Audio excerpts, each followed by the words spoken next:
उद्धव ठाकरे आणि आदित्य ठाकरे आणि त्यांच्या घरातल्या लोकांचा जो मूळ स्वभाव आहे ना, त्याच्यामुळे हे एक एक एक एक पडझड होते. हे काही लहान लोक नाहीये जे जात आहेत.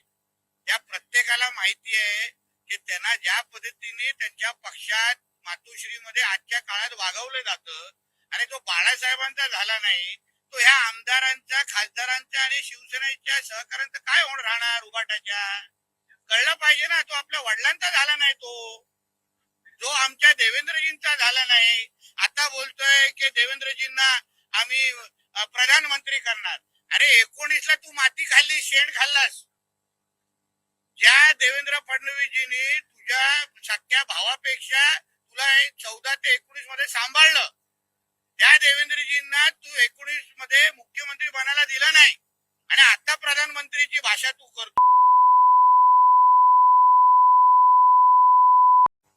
ईदचं दुसरं उदाहरण डिक्शनरीमध्ये बघितलं ना, तू उद्धव ठाकरे. 19ला अगर तू माती खाल्ली नसती, मुल्ला मौलव्यांच्या समोर झोपला नसतास, झालं नसतं आजच्या दिवस आजचे हे सगळे गोष्टी. आणि आता पाप भोगा, हे त्याच्या स्वतःचं कर्म आहे. हिंदुत्वाला विरोधात गेल्यानंतर, स्वतःच्या धर्माच्या विरोधात गेल्यानंतर, देवी देवतांच्या विरोधात गेल्यानंतर ह्याच्यापेक्षा वाईट असंच होणार ना.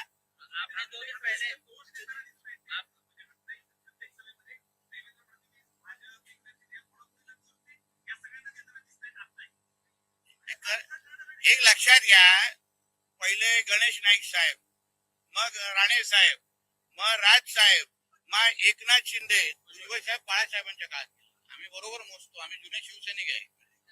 मग एकनाथ शिंदे साहेब, मग आता हे लाईनीत एवढे सगळे लोक फक्त एका उद्धव ठाकरेच्या विरोधात जात असतील म्हणजे तोच घाण आहे. हे सगळे लोकांचं कॉमन फॅक्टर उद्धव ठाकरे आहे. वेगवेगळी कारण नाही आहेत. सगळेजण एकाच माणसाच्या विरोधात बाहेर जात आहेत. म्हणजे त्याच माणसामध्ये फॉल्ट आहे, ते तो स्वीकारायला बघत नाहीये. त्यांनी गपचूप घरी बसावं किंवा कुठेतरी वृद्धाश्रम मध्ये जाऊन बसावं. तर आता त्याचं तेवढंच काम राहिलेलं आहे.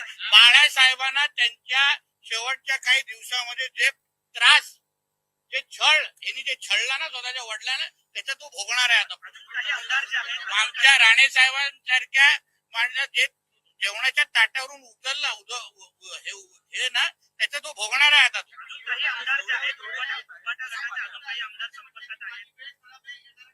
कोणाची? तुझी? त्याची? असं काय, आता वेळ खराब त्यांनी स्वतःची स्वतःवर आणली. अहो 14 ते 19 मध्ये भारतीय जनता पक्षाबरोबर असताना किती चांगली वेळ होती, किती चांगला राजासारखं ठेवलेलं आमच्या देवेंद्र फडणवीसजीने. त्याच माणसाच्या विरोधात तू त्यांना मुख्यमंत्री व्हायला दिलं नाही, त्याला षडयंत्र केलं, स्वतः जाऊन शेण खाल्लं आणि आता बोलतो त्यांना प्रधानमंत्री करा. तर लाज वाटत नाही? आणि आता मोठं सगळ्या आमदार खासदारांच्या घरात, अरे तूच फॉल्ट आहे, तूच राजकारण सोडला, तू घरी बसला, सगळं नीट होईल.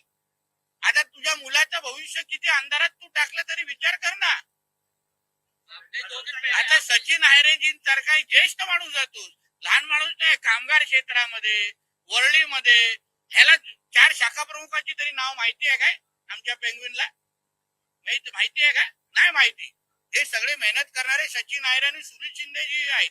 सुनील शिंदेजींना पण सांगतो, नका राहू उद्या तिकडे, काय फायदा नाही आहे तिकडे राहून.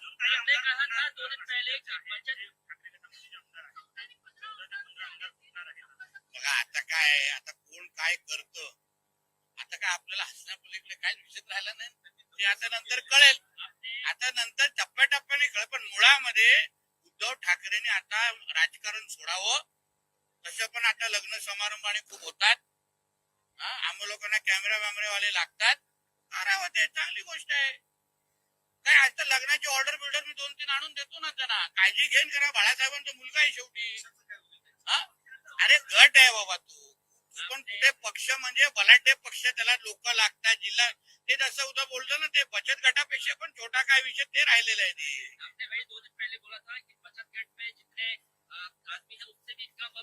बचत गट में महिला लोग रहते, आदमी नहीं रहते. आज जो है सचिन अहिर ने साथ छोड़ दिया है यूपीटी का. नवीन प्रकारचा बचत गट आहे वाटतं, मेल फिमेल.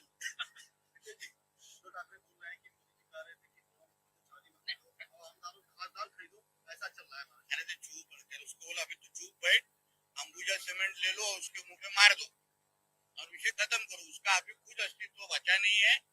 अभी सचिन अहिर जी जैसे लोगों को अगर वर्ली में रह के उनके साथ अगर भविष्य दिख नहीं रहा है तो फिर अभी आदित्य ठाकरे ने राजीनामा ले देख के वापिस चुन के आके दिखाना चाहिए। इतना हिम्मत है ना दूसरे के इधर जाके मैं क्या हूँ मैं क्या हूँ। अभी किधर से आवाज आ रहा है पूछो उसको। उद्धव जी कह रहे हैं कि वक्त खराब चल रहा है, जब वक्त मेरा आएगा तो मैं जो हिंदुत्व के साथ गद्दारी करेगा उसका वक्त खराब ही होगा। जो खुद का धर्म का हुआ नहीं, खुद के पिताजी का हुआ नहीं। हमारे सनातन हिंदू धर्म में माँ पिताजी को भगवान जैसे हम लोग पूछते हैं। जो आपने खुद के पिताजी का हुआ नहीं ना, उससे इससे भी खराब हशर होने वाला है। ये हम लोग कुछ नहीं, उसका खुद का ही कर्म है वो। हम लोग को कोई किसी को करने को नहीं लग रहा है। वो खुद ही ने जो जो उसने अपने खुद के पिताजी के साथ, अपने खुद के साथ, हिंदू धर्म के साथ जो किया वही वो भोग रहा है आदमी। उद्धव के साथ साथ आदित्य भी जिम्मेदार है क्या? क्योंकि अरे वो सेलिब्रिटी के तो साथ हमारा बहुत सारे वो तो अभी वो तो तेरा सेलिब्रिटी कहाँ से आया? नहीं, सेलिब्रिटीज के साथ बहुत जान पहचान जो है समझ में आता है, लेकिन जो अपने पार्टी के नेता है उन्हें संभाल के नहीं रख पा रहे हैं। तो शायद जो सेलिब्रिटी करते हैं वो हमने आमदार खासदार नहीं कर रहे होंगे ना इनके लिए। सेलिब्रिटी अलग तरीके का कंपनी देते ना, ये अलग तरीके का देते। शिरडी में साईं बाबा का आशीर्वाद दिया है, बोले हैं देखिए कोई भी हमारा हिंदू भगवान ये उस पापी को आशीर्वाद नहीं देगा।